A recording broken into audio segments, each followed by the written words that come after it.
Una de las preguntas que en casi las 14 entrevistas que he tenido que dar desde las 7 de la mañana hasta este momento, porque de verdad hay expectativa en el pueblo de Colombia ante los 12 aniversarios de la Revolución Bolivariana, y eso se expresa en la actividad febril de los medios de comunicación que hemos sostenido tanto el embajador como yo en los últimos días, en las últimas horas. Una de las preguntas recurrentes es: a 12 años, ¿qué ha pasado? A 12 años, ¿cómo fue posible una revolución bolivariana? ¿Cómo fue posible la construcción y cómo es posible la construcción del socialismo en Venezuela? Yo muy brevemente les diría que toda la revolución bolivariana, desde sus simientes económicos, políticos, sociales e ideológicos, tiene su raíz que hace 12 años mi país, Venezuela, se había derrumbado. Mi país, Venezuela, con una de las economías más estables que se conozcan en todo el siglo XX, había quedado destrozada por el neoliberalismo. Una de las sociedades donde había mayor ascenso social desde 1920 a 1980 se desarticuló socialmente en apenas 20 años. Un país con una economía más o menos diversificada terminó siendo una economía realmente que no respondía a las necesidades de un pueblo que iba creciendo con las décadas. Y además donde el ser humano fue echado de lado, donde ya la persona no era por el trabajo. Yo muy orgullosamente digo que fui hijo de un herrero y mis vecinos eran hijos de un carpintero, y el otro de más allá era hijo de un electricista o de una maestra o de un médico. En mi país, en los años 90, la gente no tenía trabajo, por lo tanto tú no eras hijo de alguna persona con trabajo, sino estaba llena de desempleados y de gente hambrienta, y nuestras calles y nuestros jóvenes se graduaban en la universidad y después no tenían para dónde ir a trabajar. Una crisis terrible que además afectó la moral de toda la nación. Uno de los grandes dirigentes que tuvo Venezuela una vez dijo: es que en Venezuela no hay razones para no robar. Es decir, el ladronismo, la corrupción y la desesperanza era promovida desde el Palacio de Miraflores. La corrupción carcomió todos los cimientos de la institución de la democracia venezolana. El poder judicial, el poder legislativo, el poder ejecutivo, ni se diga. Prácticamente se había destartalado Venezuela, y ante eso no quedaba otra cosa que salir a luchar en la calle por la defensa de la dignidad de Venezuela. Y eso fue lo que pasó en febrero de 1989, cuando el pueblo de Venezuela salió a la calle y fue masacrado vilmente por el gobierno de Carlos Andrés Pérez. 3.000 muertos recogimos de la calle. Esa es la razón de la revolución. Esa es la razón por la cual el pueblo de Venezuela se alzó contra una de las dictaduras más feroces que ha tenido Venezuela. No fue precisamente Juan Vicente Gómez o Marcos Pérez Jiménez, que fueron unos dictadores bien sanguinarios.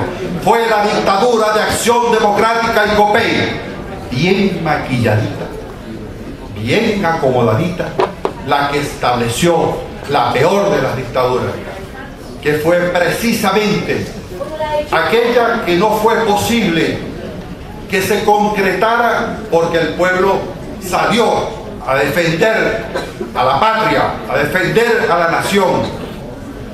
Ustedes saben que en mi país poco faltó para que esas estrellitas las quitaran, que pusieran se vende.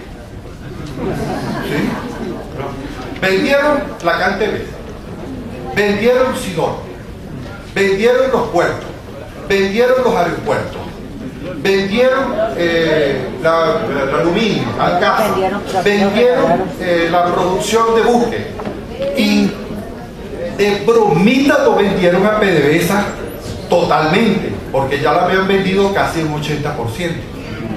Por debajito de cuerda, pero la vendieron.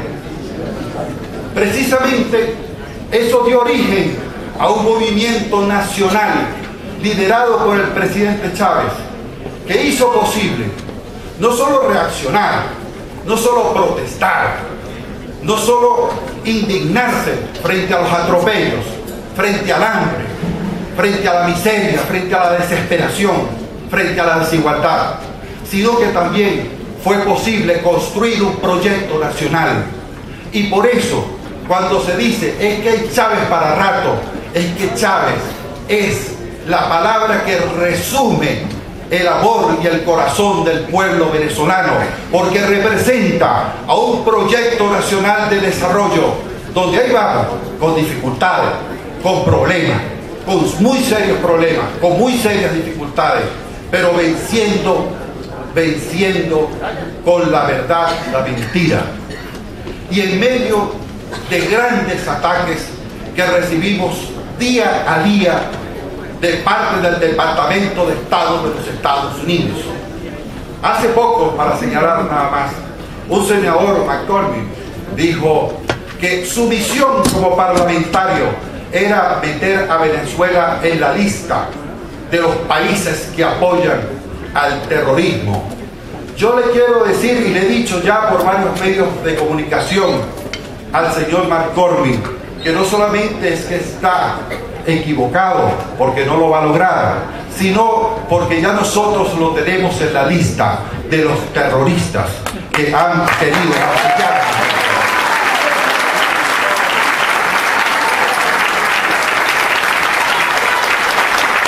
Me preguntaba la radio comunitaria hace pocos minutos antes de empezar el acto: ¿y cómo es el socialismo? ¿Cómo es el socialismo? ¿Cómo es eso del socialismo en Venezuela?